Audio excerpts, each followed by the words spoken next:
सीताराम लक्ष्मण हनुमान की जय, तुलसी महारानी की जय, श्रीमद् भागवतम की जय। ओम नमो भगवते वासुदेवाय। ओम नमो भगवते वासुदेवाय।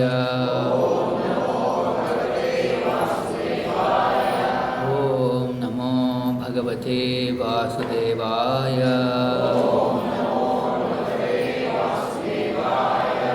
नारायणं नमस्कृत्यं नरं चैव नरोत्तमं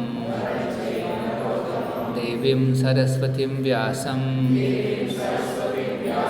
ततो जयामुदीरये। नष्टप्रायेषु भद्रेषु नित्यं भागवत सेवया भगवती उत्तमश्लोके भक्ति भवति नैष्टिकी। Reading from Srimad Bhagavatam, Canto 1, Chapter 1 and Text 6. ऋषया ऊचुः त्वया खलु पुराणानि त्वया खलु पुराणानि सेतिहासानि चानघ सेतिहासानि चानघ आख्यातानि अपि अधीतानि आख्यातानि अपि अधीतानि धर्मशास्त्राणि यानि उत धर्मशास्त्राणि यानि उत त्वया खलु पुराणानि सेतिहासानि चानघ आख्यातानि अपि अधीतानि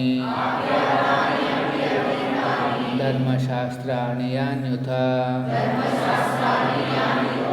त्वया खलु पुराणानि सेतिहासानि चानघ आख्यातानपि अधीतानि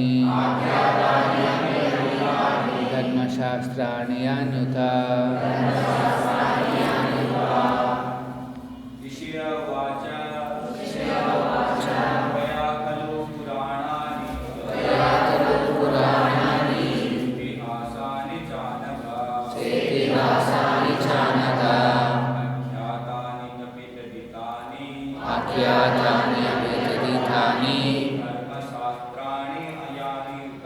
धर्मशास्त्राणि यान्युत। Anybody else?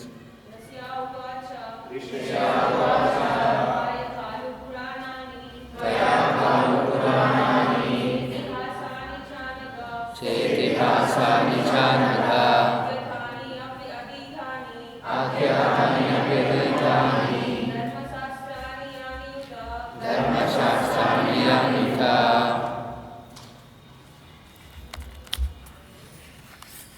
I will read the word by word translation. You can repeat after me. Rushayaha, the sages. Uchuhu, said. Tvaya, by you. Khalu, undoubtedly. Puranani, the supplements to the Vedas. With illustrative narrations. Sa itihasani, along with the histories. Cha and anagha, freed from all vices. Akhyatani, explained. Api, although. Adhithani, well read. Dharmashastrani, scriptures giving right directions to progressive life. Yani. All these Uta said. Translation and purport by His Divine Grace A.C. Bhaktivedanta Swami Srila Prabhupada. Translation. The sages said, respected Suta Goswami, you are completely free from all vice. You are well versed in all the scriptures, famous for religious life, and in the Puranas and the histories as well, for you have gone through them under proper guidance and have also explained them. Please repeat. The sages said, respected Suta Goswami, you are completely free from all vice. You are well versed in all the scriptures, famous for religious life, and in the Puranas and the histories as well, for you have gone through them under proper guidance and have also explained them. Purport by Srila Prabhupada. A Goswami or the bona fide representative of Srila Vyasadeva must be free from all kinds of vices. The four major vices of Kali Yuga are 1. Illicit connection with women, 2. Animal slaughter, 3. Intoxication, 4. Speculative gambling of all sorts. A Goswami must be free from all these vices before he can dare sit on the Vyasasana. No one should be allowed to sit on the Vyasasana who is not spotless in character and who is not freed from the above mentioned vices. He not only should be freed from all such vices, but must also be well versed in all revealed scriptures or in the Vedas. The Puranas are also parts of the Vedas, and histories like the Mahabharata and Ramayana are also parts of the Vedas. The Acharya or the Goswami must be well acquainted with all these literatures. To hear and explain them is more important than reading them. One can assimilate the knowledge of the revealed scriptures only by hearing and explaining. Hearing is called Shravana and explaining is called Kirtana. The two processes of Shravana and Kirtana are of primary importance to progressive spiritual life. Only one who has properly grasped the transcendental knowledge from the right source by submissive hearing can properly explain the subject. The sense the Bhaktivedanta Purporto Majnana Timirandasya Yananjana Shalakaya Chakshudunmilitam Ena Tasmai Shri Gurave Namaha Nama Om Vishnu Padaya Krishna Preshtaya Bhutale Bhakti Vedanta Swaminiti Namine Deve Bhavani Pracharine Nirvishesha Shunyavadi Pashyata Deshatarine Jaya Shri Krishna Chaitanya Prabhu Nityananda Shri Advaita Gadadhara Shri Vasadi Gaura Bhakta Vrinda Hare Krishna Krishna Krishna Hare Hare Hare Rama Rama Rama Hare Hare. So here it is said Rushaya Ujuhu. Rushaya means the sages. So the context is in a holy place by name Naimisharanya. Many sages assembled there, and on the Vyasasana, this is called class asana, but a much more grander asana is called Vyasasana, where acharyas sit. So Suta Goswami, he is seated on the Vyasasana. So now the sages are asking that exalted personality. He is saying, Tvaya Kalu Puranani.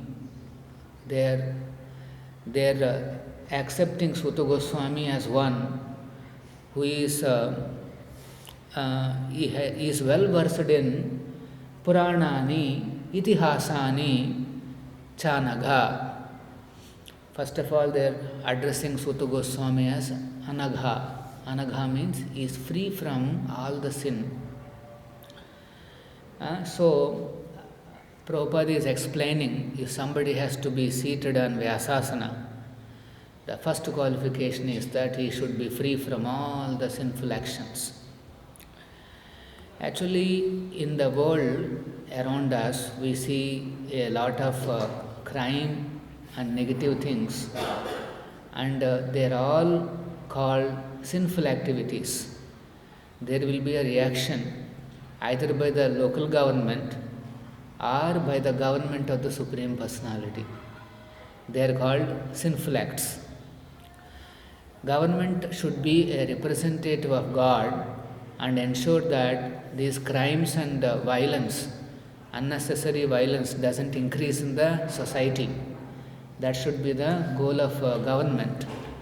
So now, if you take all the sinful activities, there so many are there. How do we understand these sinful activities?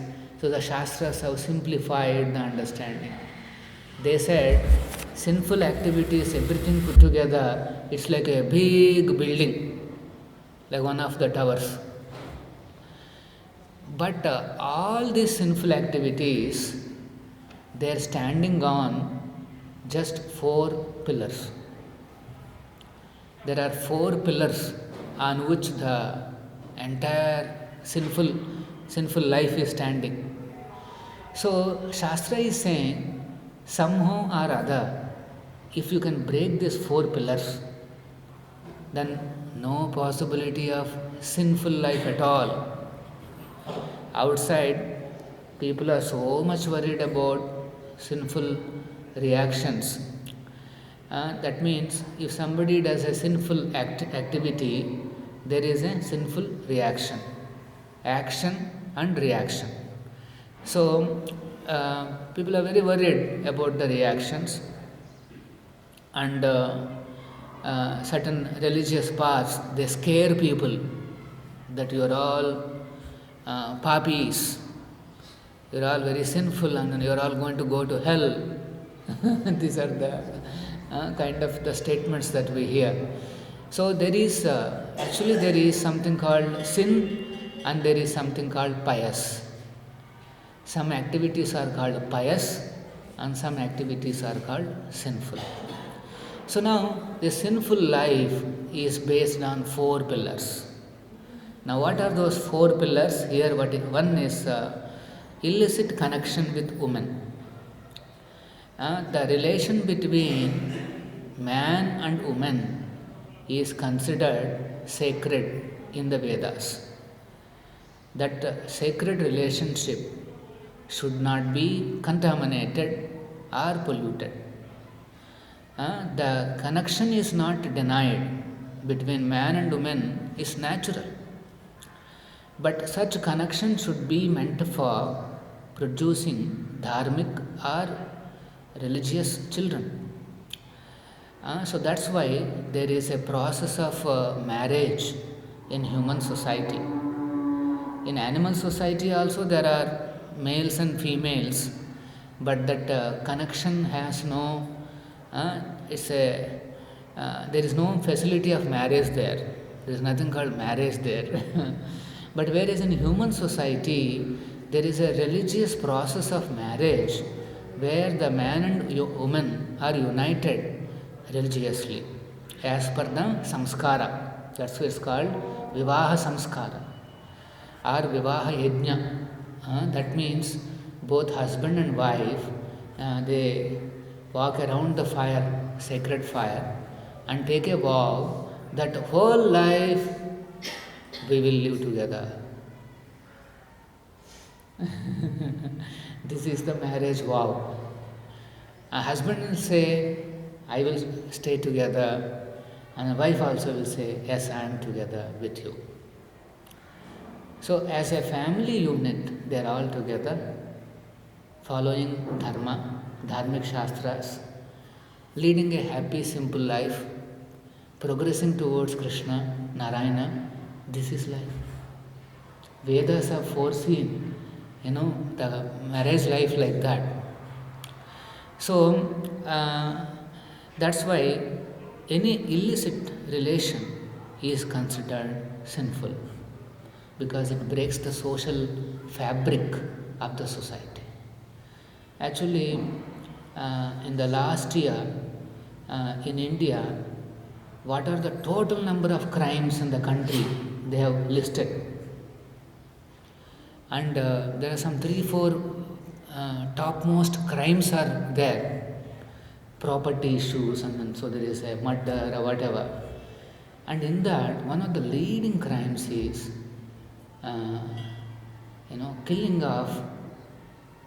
killing because of the illicit connection. Let us say a family is there, and then the woman is being seduced by someone else, and then obviously the husband will become very upset, and then husband is scheming how to eliminate this fellow. And the other way is also possible. If the husband gets distracted, diverted to somebody else, obviously the family will be in big turmoil, and then also there is a possibility of crime. So this is the first primary, one of the 4 major pillars of sinful life. See how one leads to other. Because of the illicit connection, the family is disturbed, and then there is a crime, murder, so many things are possible. Everything is standing on this one pillar. Now, similarly, the second one is animal slaughter. Animals have a right to live the way we all have a right to live. Krishna, he says in Bhagavad Gita that all living entities are my children. It is not only human beings, but all living entities are my children. Pitaham asya jagata. Ee jagattuke nenu tandrini. Pitaham, aham pita. So this is, so God, in God's eyes, this whole, all living entities are part of one family. We are all one family. In our family also some animals must be there. Say our own dogs or our own cats. But our family is not only limited to the 4 walls of where we are living, but actually it is, the whole world is one family unit centered around Krishna. So they have a right to live, but this animal slaughter takes away their life. So the jiva, the soul, which is there in the animal, is going through a punishment. That punishment has to be completed. Some animal like a cow or a cat or a dog or whatever that animal may be, it is going through a punishment. Now, before the punishment, if the animal is killed halfway through, then again the soul has to come back in the next life, and again it has to take the same body and continue the life of punishment and complete the term. So now we are interfering with the arrangement of the nature. We are interfering. It is supposed to complete its term, but then because somebody is killing, so again it has to continue its journey, and then it extends the entanglement in this world. So, and also the slaughter gives such a pain to the animal. According to the laws of nature, same experience will come to the human being. This is the law. The experience that we give to others will again come back to us. The same experience will come back to us. That's why it is a very, very dangerous thing. Now, what are the result of this animal slaughter? If you look at the United Nations report on the climate change or the kind of pollution that we see in the air or in the water, all the scientific journals, everybody is saying the main cause behind all these things is the slaughter of the animals, animal slaughter. So even the COVID that we are struggling with, it is supposed to have emanated from China because of the animal slaughter. There are so many repercussions are there by this simple act. So that's why this is the second vice, which is not is one of the pillars. The third one is intoxication. Now most of the countries, most of the states in our country, they're battling one new emerging trend, that is drugs taken by the people, particularly the younger generation. It is not new in America. When Prabhupada went to America in 60s, that time America was going through this LSD revolution.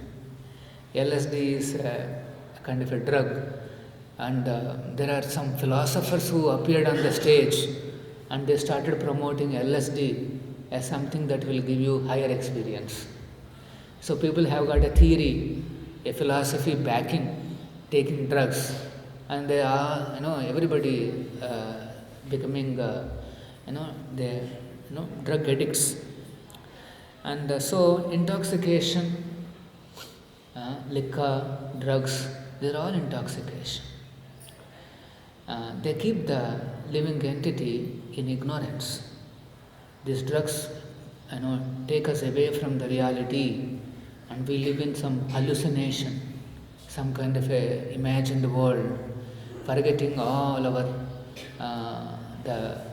miseries. Most of the people, they take to drugs because they want to get rid of the stress and anxiety that they are facing in their lives, and so they just take and forget about it. I'm sure most of the politicians, they cannot sleep without taking a kind of a full bottle, probably. That will be their situation. So this is intoxication. In America, I only pray that that drug doesn't come to India. In America, now they have started taking one more kind of a drug. I have seen the video. After taking the drug, the people are just standing like that. They are not moving. They are not walking. They are not sitting. They are not like that is. And I thought maybe one person. In the street, the video captures, so many people are just standing and they are not even sleeping, they are not even moving, they are not, they are just in their own. That's the kind of drug. I hope that doesn't come to India. It is a very dangerous scenario. It is not only dangerous to one's health, but look at those poor people, those living entities. What is their ultimate destination? They're just spoiling their bodies. And that's why these things are denied in the Shastra, that one should not look into these solutions. They are actually not solutions. In the name of solutions, they are all actually spoiling people. Then the fourth one is called speculative gambling, gambling of all sorts. Gambling means, we have so many gamblings are there. You remember Pandavas and Kauravas, they gambled the game of dice. That is a gamble. See how one gamble led to a world war. This is the danger of this gambling. Gambling matches are betting matches, and it's a speculative in nature. That means continuously things are changing. There is no guarantee. So it is said that these are the four pillars of all the sinful activities that we see in this world. That's why somebody who wants progressive life, a healthy life, he should just get rid of this. Then one may say, I am planning to, but then not able to. This is the biggest problem. It's not that they do not know, people do not know about the side effects of these, but they are not able to. Actually, I remember I was taking one class for some youngsters in Madhapura, then Gachibowli area. And like this only, around this time only, Jan 1st is about to come. Tomorrow is the Jan 1st. And so they're all there. At the end of the class, one boy approached me. He's a working professional. Just 21 years, maybe 22 years. He is from Bihar. And then he said, Swamiji, I am going through a lot of problems. Then I was asking him, okay, what are you doing? He is a software engineer.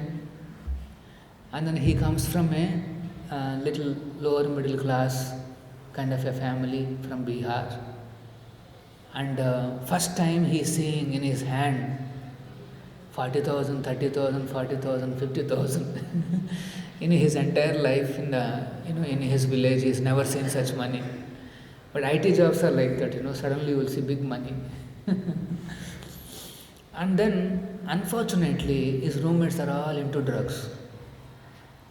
So now this is one more point. In our life, we should be careful about our association.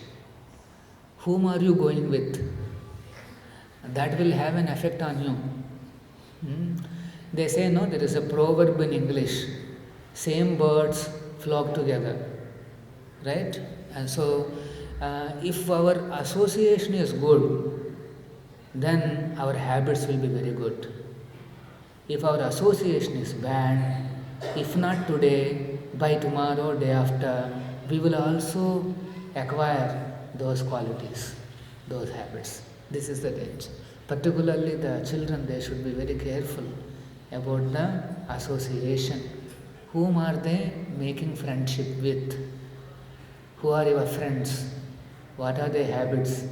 They will be very important because otherwise we will be impacted.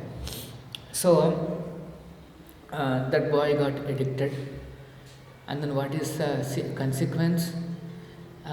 He is not able to get up early. So by the time he gets up and goes, he is already late.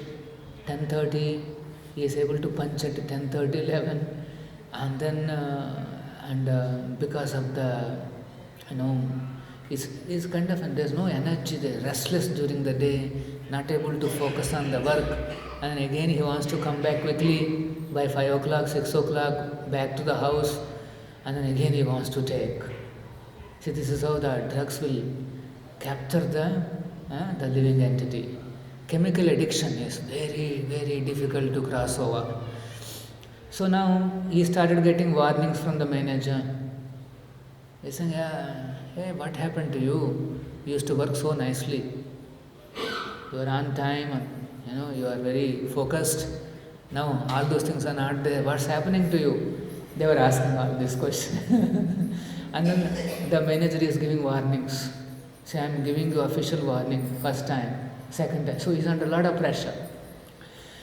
So in that stage he came and met us. And I said, Swamiji, this is what it is. And then I asked him, what about your health? Completely spoiled, Swamiji. I have this problem, that problem. He's telling the names of those diseases that he developed in the just last 6 months or 7 months probably. And he's just 21, 22.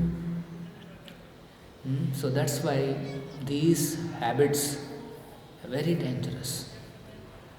They ruin a person for life. So that's why here it is mentioned that a Goswami is one who has conquered these 4 addictions. That's called Goswami. The Bhagavatam speaker, Acharyas, they are called Goswamis because they have conquered these 4 attractions, these 4 weaknesses. So that's why Prabhupada is saying, one should not dare to sit on Vyasasana unless he is free from these 4 vices. So this is the standard of Bhagavatam. The speaker should be free from these habits. And but not only that, just freeing oneself from sinful tendencies, that is one thing. When the speaker should also be well versed in Vedas. He should be a knowledgeable person. This is more important. Actually, we all, one way or the other, we all would have come in contact with these four vices, four things in our upbringing before we come in contact with Krishna consciousness, because we all don't know. Knowingly or unknowingly, we would have done all these things. But then, as soon as one takes up Krishna consciousness, you can be rest assured, one day you will get rid of all these four things. They'll all go away from your life. Like if a lion comes, all small lambs run away. Like that, the lion of Krishna, the holy name, comes into our life, then all the vices, they will run away. So, that's why here Prabhupada says, such Goswami, he is well versed in Vedas and the path of Krishna consciousness. He should know how to help people. Okay, they are suffering, they have some weaknesses or habits, but how will you take him out? Take her out of all these things. That process also should be known to the Goswami. So, it's not that we somehow scare them and take advantage of their weaknesses and for my benefit. No, that is not the mood of Bhagavatam. Genuinely, the Bhagavatam wants to help the people who are suffering with all these unnecessary habits. That is the goal. So, when that boy came, then initially we told him, you simply for 21 days, next 21 days, you chant this Hare Krishna. We gave him a process of meditation, this 108 times of Hare Krishna chanting, and then also we told him, as much as possible you come to the temple, have darshan, participate in kirtans and dancing. And then after some time, I forgot the case. After a month or two, again I went to Ayyappa Society, there is one house program. Then I went there, and then after the class is over, now again this boy came to me. I saw this boy again, but this time he is bright. And then I said, what happened? I said, Swamiji, thank you so much. He is touching our feet and saying, now I am completely out of all these problems. I understood that what is my higher life, what is my goal. So he fortunately took up the process and he got the benefit of all these things. And then, so the point is that one should be expert in guiding people. For example, here Prabhupada is saying, Dharma Shastrani, scriptures giving right directions to progressive life. See, the scripture should give right directions for progressive life. Everybody wants to be progressive. Unfortunately, he may, because of some association, he may divert a bit here and there, but then there is an opportunity, chance to bring all of them back. Sometimes some people think, my problem is so worst and deep, looks like there may not be any solution to this, but actually there is nothing like that. Shastra has all the directions for a progressive life. When Prabhupada went to America in 60s, he came across what is known as hippies. Hippies means the people who are fully addicted to all kinds of things. It's called misuse of substance. Substance misuse, they call it as. They're into all kinds of drugs and many other things. So, such people, Prabhupada has reformed them, freed them from their habits, gave them Vaishnava Sadachar, how to meditate, chant Hare Krishna, and then don't believe many of them have become nice, full-fledged Vaishnavas by wearing our kind of a dress. They will see they will be in dhoti and kurta, and then sometimes even Indians don't do that. So they have come to that level. So that's the beauty of this process. So now this Krishna consciousness, this process, the original source of this process is the Vedic literature. Now you should know here, what are these Vedas and many things that we hear. See, there are 4 Vedas. What are they? Sama, Yajurveda, Atharvana, Rigveda. These are 4 Vedas. They are also known as Shruti. Shruti means these Vedas are heard in an oral reception. Shruti means by hearing. In the olden days, the Guru will repeat the shloka once, and the disciples, they repeat twice. For example, if I say Tvaya Kalu Puranani, then you will all say Tvaya Kalu Puranani, Tvaya Kalu Puranani, like that. So one shloka is Guru recites once and the disciples recites twice, and at the end of it, all the disciples would have memorized that shloka for life. So can you believe? So that's a kind of memory that people used to have. They used to hear once and that's it, memorize for good. Repeat once again, and then for life they used to remember. But then at the beginning of this age, Vyasadeva saw that in this age, people, their memory powers will be less. He foresaw that the memories will be very less. I was explaining in the last class also, the kind of food that we eat, even that will not have sufficient nutrition to sustain our memories. It's becoming very difficult. So people are getting diseases like Alzheimer's, where whole memory is erased. Like in a hard disk. Of course, I'm sorry to say, but then it's a hard disk. You give a Control Alt Del whatever. You press one button, everything goes. It is like that. Alzheimer's is like that. The whole memory goes. He cannot recognize his own wife. Cannot recognize his own children. It is like that. So Vyasadeva saw that the memories will be so dwindling that it is not possible for them to hear once and memorize for good.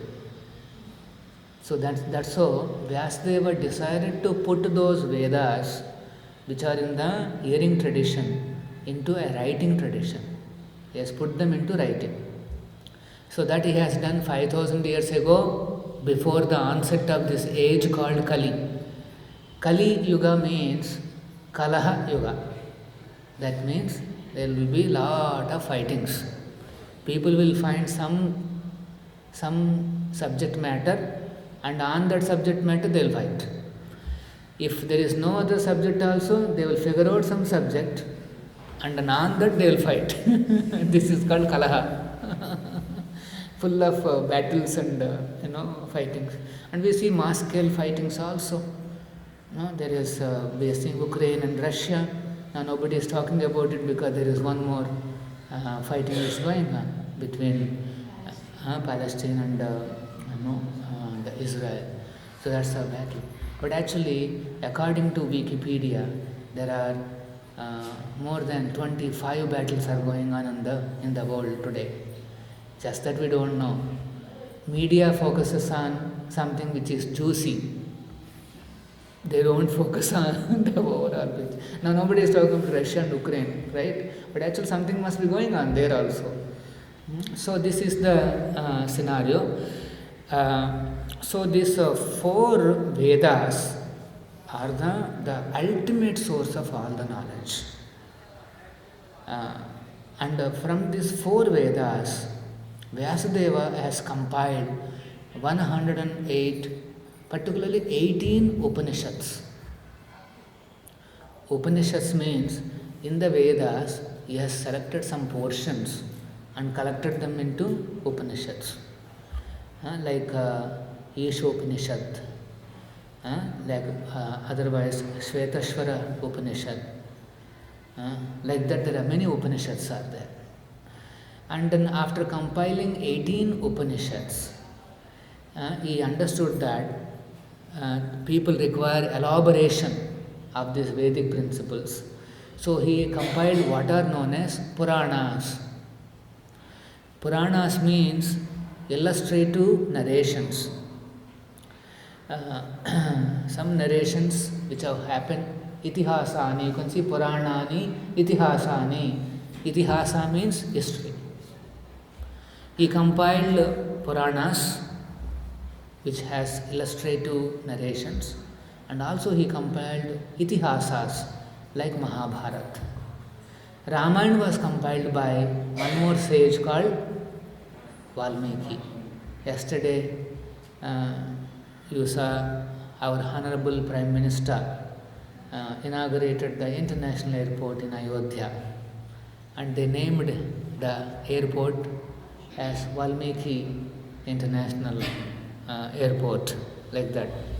And there was one flight from Delhi to Ayodhya yesterday, and then the pilot was saying this is a historical journey, the first ever flight to Ayodhya and from Delhi. And then he said, all of you tie your belts and blah blah, all these things. And in the end he is saying, Jai Shri Ram. So India is slowly changing. All the travelers also, they also said Jai Shri Ram. So by chanting Ram's name, the flight is now going towards, went to Ayodhya, like that. So Valmiki wrote Ramayana. It's a beautiful narration.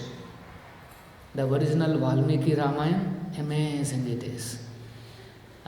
It is, I cannot explain. The Ramayana and Mahabharata. Mahabharata, very gripping story. You can see how Vyasadeva, he wrote such a story. It's all historical. History means that which has happened. He taken those histories and he compiled this grantha called Mahabharata. By the way, Bhagavad Gita is in the Mahabharata.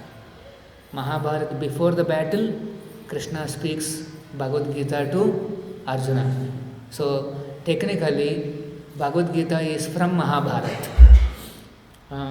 Bhagavad Gita has 700 shlokas and Mahabharata has 1 lakh shlokas. Now you can see. As of now, there is nobody in this world who could parallel Vyasadeva's literary contribution. Just one Mahabharata is 1 lakh shlokas.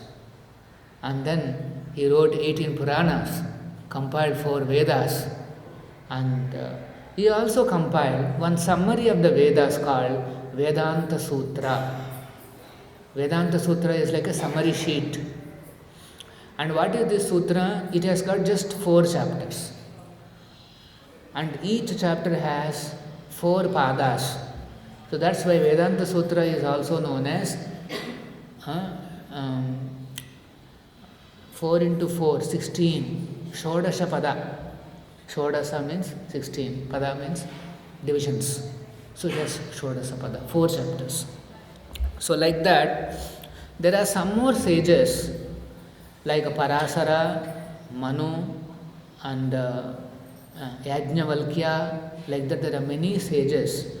They have studied these Vedas and then they have compiled what is known as Aditani Dharma Shastrani. They compiled Dharma Shastras. There are 20 Dharma Shastras revealed to us. 20 Dharma Shastra. And they are known as, they are known to give right directions for progressive love. They are called religious scriptures. Whereas Bhagavad Gita is called spiritual scripture. It talks about the spirit.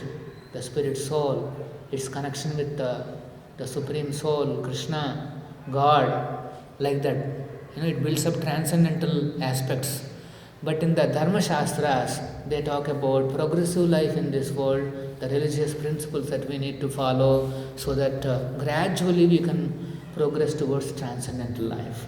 See, actually, our sages have given so much to us. And apart from this transcendental and religious aspects, the Vedas also covered about our day-to-day mundane aspects also. It's not that spiritual life means somehow we have to suffer in this life and then only in the end, at the end of the life, I'll get some relief. I'll get some moksha or something, some relief. No. Shastras are saying how we can live happily now and then at the end achieve perfection of life. So, for example, Veda, Ayurveda, we know that is still surviving, fortunately. That is Ayurveda. That is about keeping three things in our body in balance. What are those three? It's called Kapha, Pitta and Vayu. Vata. Kapha, Pitta and Vayu. Actually, these three forces, they are not only in the body, but they are also in the universe. They are universal forces. Kapha, Pitta, Vayu. For example, there is one Kapha cycle begins in the evening, 6 o'clock. Kapha cycle begins at 6 and goes on up to 10 p.m. Now this 6 p.m. to 10 p.m., where the Kapha cycle is heavy in the nature, it is highly conducive for sleep. Highly conducive for sleep. Again the cycle comes in the morning also, 6 to 10. One more it comes. That's why when we are doing japa around 6 o'clock, becomes very difficult. Almost sleepy. So, evening, if you can sleep before 10, that's the ideal time. Nature is asking you to take rest. Nature is asking you to take rest. And that's why it has created this wave, 6 p.m. to 10. Now you look at the nature. You look at birds, you look at animals, you look at all of them. Now what time they come back, even if they go out for grazing and this and that, what time they come back? 6 o'clock, 7 o'clock, they all come back. Birds, you see, they all come back to their nest by 7. And then by 8, 7:30, 8ish, you will see all of them are fast asleep.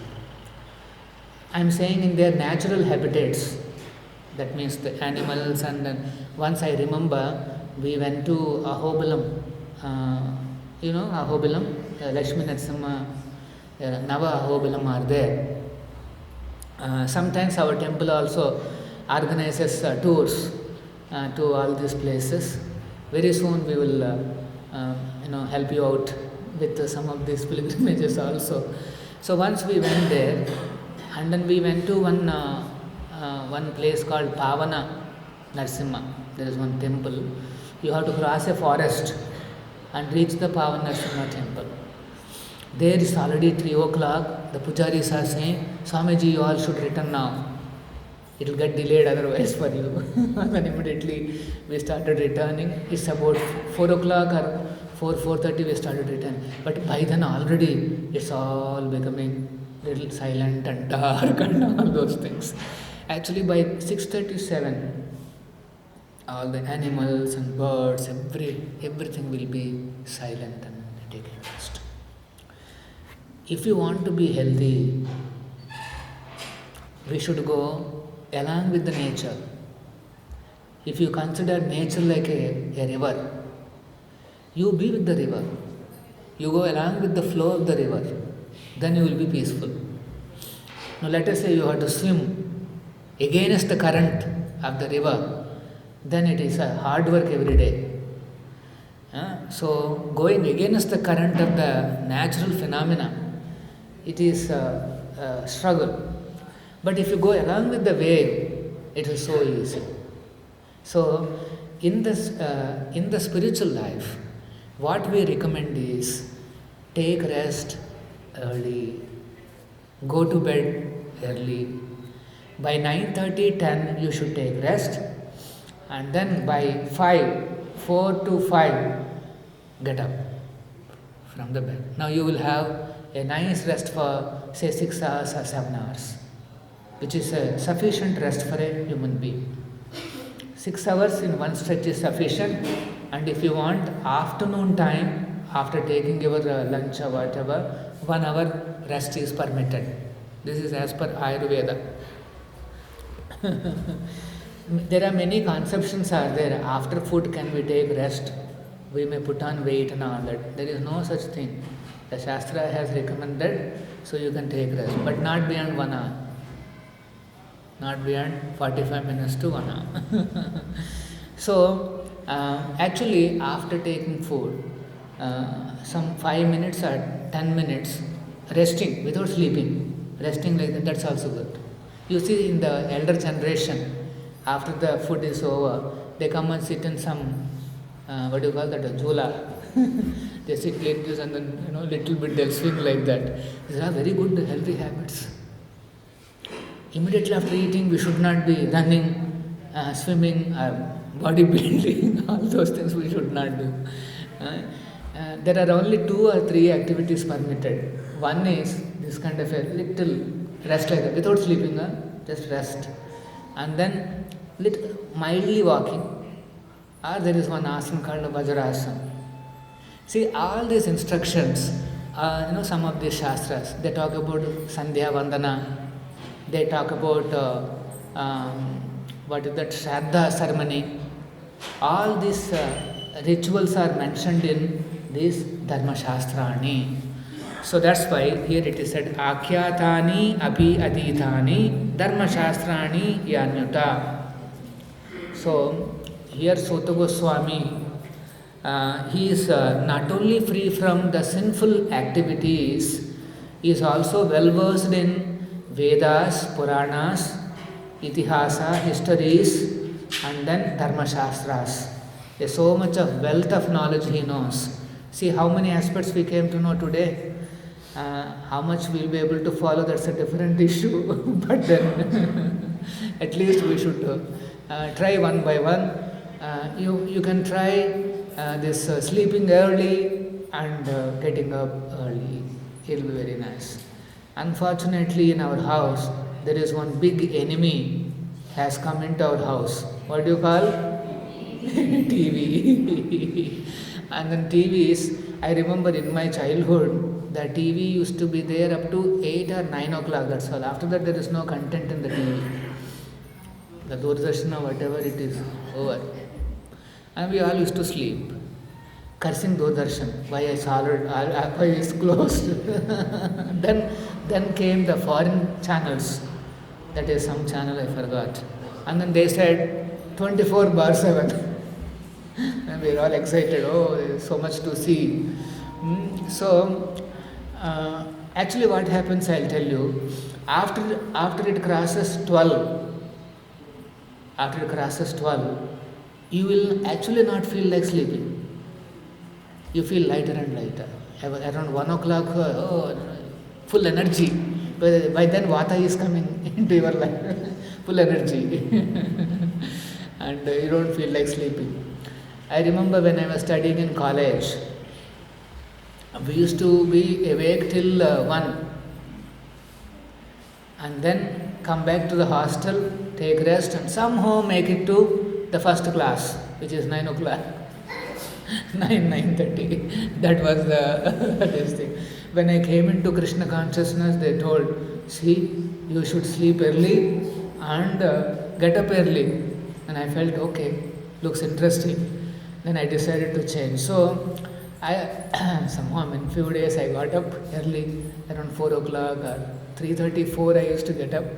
And then when I get up, I used to see some of the boys are coming from the TV, those rooms to their hostel rooms.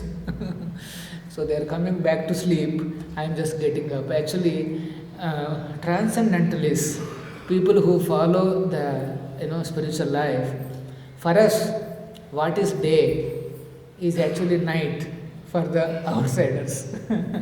They're coming back to sleep and we're just getting up, to practice our spiritual. Actually, there is a muhurta called Brahma Muhurta in the early hours that comes exactly 1.5 hours before sunrise. If the sunrise is at 6 o'clock, 1.5 hours, that means 4:30 is the Brahma Muhurta. So by 4:30, we should be ready for doing Mangalarati, offering prayers to Tulsi, Amavaru, and then worshipping Guru, and then worshipping Krishna. This is a beautiful life. You feel very peaceful, content, and you have achieved something, and then quickly do your chanting. If you are committed one round, you just take 10 minutes. Let us say some devotees they chant 8 rounds. Some of course initiated devotees they chant 16 rounds. It takes 2 hours. So what they do, they get up early, half an hour, 45 minutes their sadhana is there, all these aratis, then immediately they start chanting. Hare Krishna, Krishna Krishna, Hare Hare, Hare Rama, Rama Rama. Now this time is so beautiful, that time everybody else is sleeping. The vibrations in the sky, they're all already subdued. All the sounds are not there. No vehicles, nothing. Unless you are next to main road and then that road is really busy with vehicles. Other than that, you don't get much sound, and it is so peaceful. We are hoping that slowly we will come to that standards here also. By 4:30 Mangalarati and all that, gradually we will develop. Already we have Gaur Nitai, we have a chance to do aratis to them. Like that, in our house also, for example, many families who are seated here, in the early hours in their houses, they do this, Mangalarati. Mangala means auspicious, the first arati in the day. And so they do Mangalarati, and then they chant these rounds. Okay, so these are the things that are depicted in our various shastras, which only a pure devotee like Suta Goswami he knows. So that's why here the sages are requesting Suta Goswami, "Oh Goswami, please tell us what should we do in our life for our progress, for the progressive life." So that's the thing. We will see more questions they will be asking. The sages are going to ask some questions.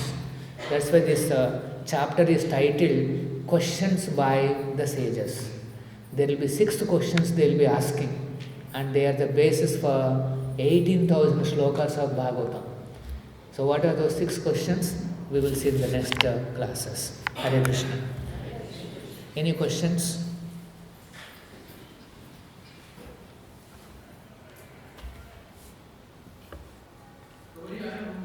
Yeah.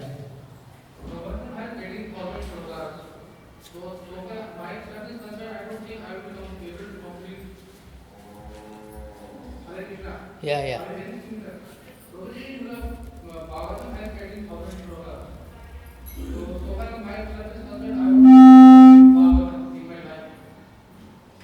You want to read, you want to study Bhagavatam.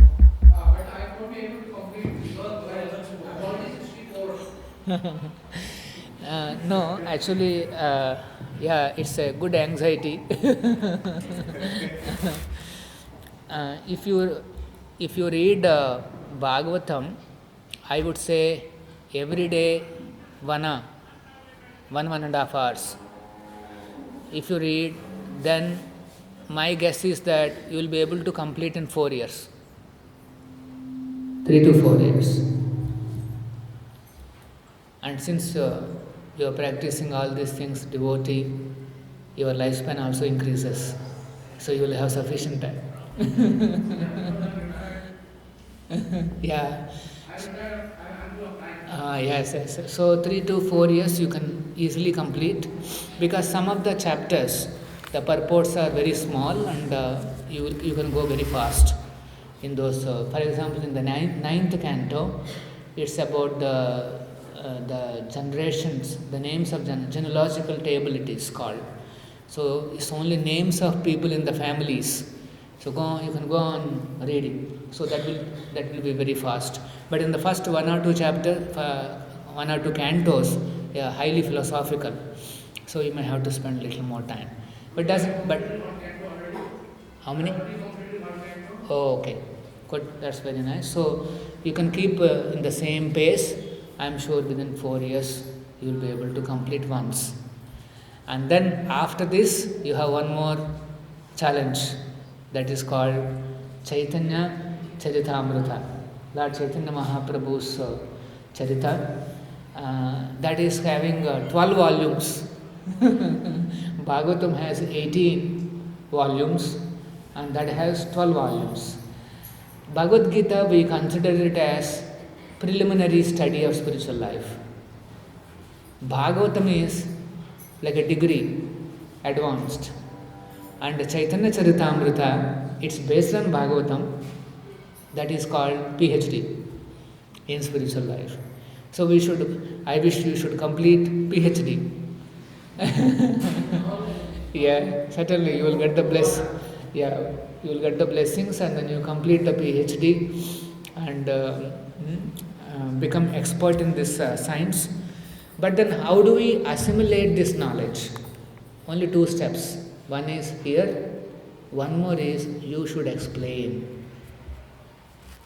If you can explain in your own words, same philosophy, you will assimilate. That means that goes and sits in your system.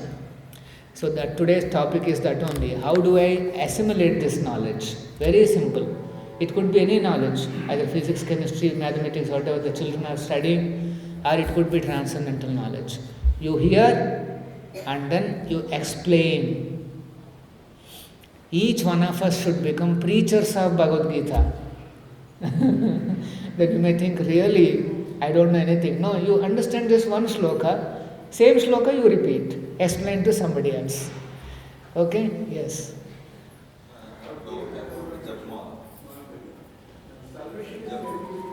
Sorry. Who is? Acha. I'll come back to you. I'll come back to you.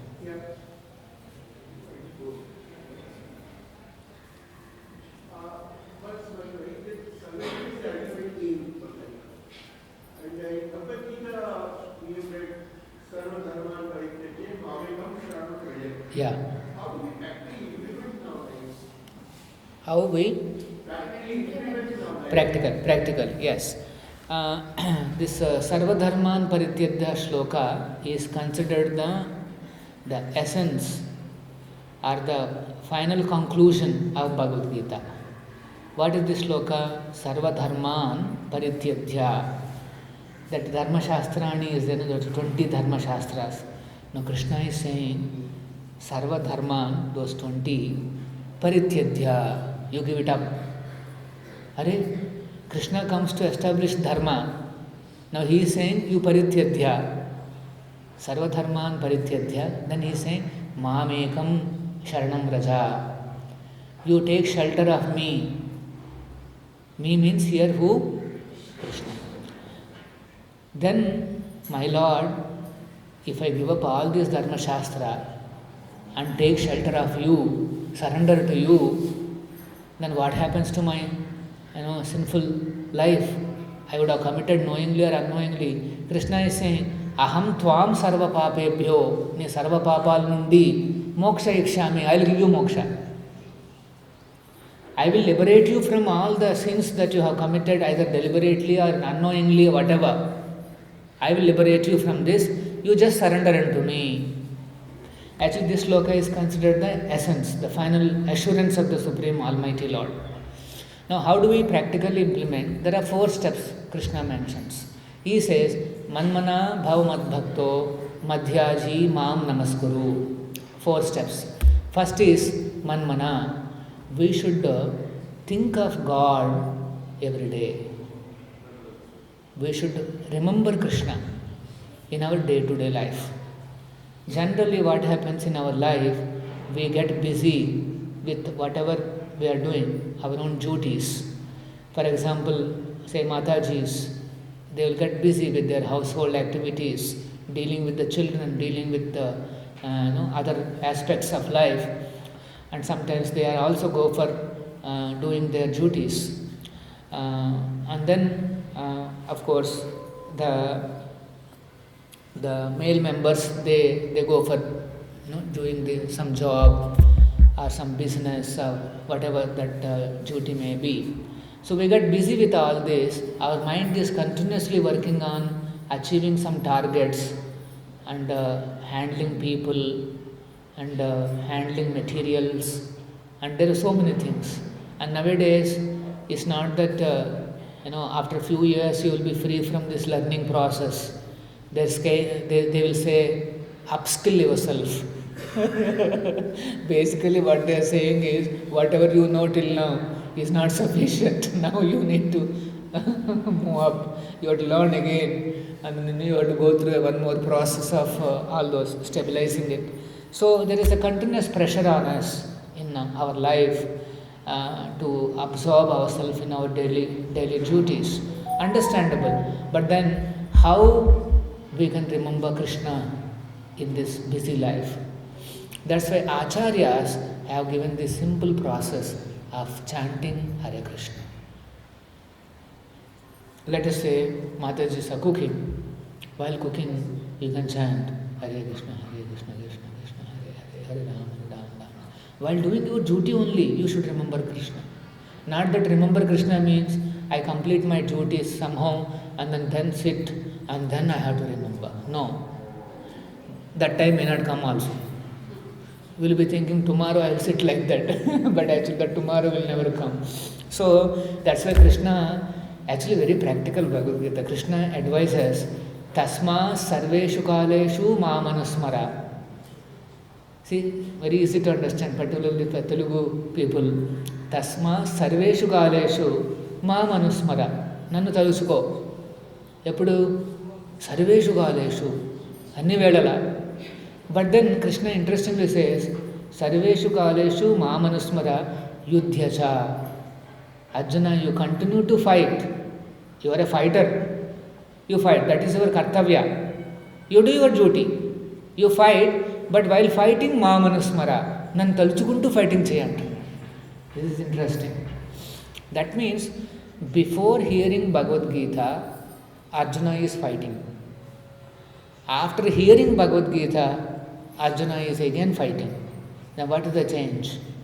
This Mamanusmara, thinking of Krishna and fighting, that is the change.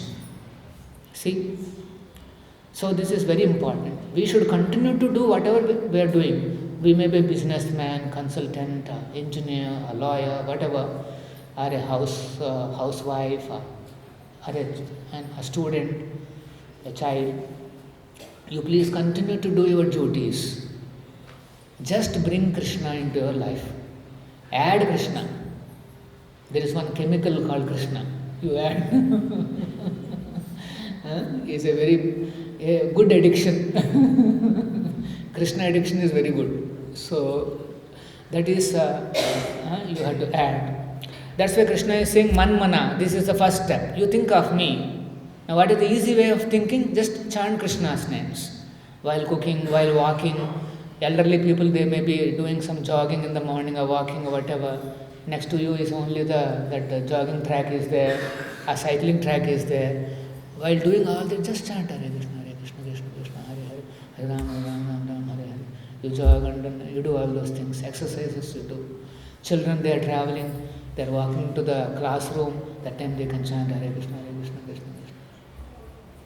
This is the beauty of this process. Simply chant Hare Krishna, that is called Manmana. This is the first step. Then the second step is Manmana, Bhava Madbhakto. Become my devotee. We should be devoted people. We should become devotee of the Supreme Personality of Godhead. Devotee means someone who thinks favorably about Krishna. Anukullena Krishnanushīlanam. Devotee means he always thinks about God favorably. Even if somebody comes and tries to disturb him, put some doubts about Krishna, he will not be doubting the Supreme Lord. This is called Bhakta. Bhakta means nobody can shake him. Nowadays, unfortunately, there are many people who come to disturb you about your faith. So, devotee means he is not disturbed. So that is second aspect, Bhakta, Mad Bhakta. Then Madhyaji, worship me. Now, see for example, we have pictures of Krishna and then Gaura Chandra, and then we do worship. Worship means you take agarbatti, 3 agarbatti or 5 agarbatti you take, and then 7 times from the lotus feet of the Lord in a clockwise you do like this 7 times. This is called arati. Doing arati, offering some naivedya, this is called worship.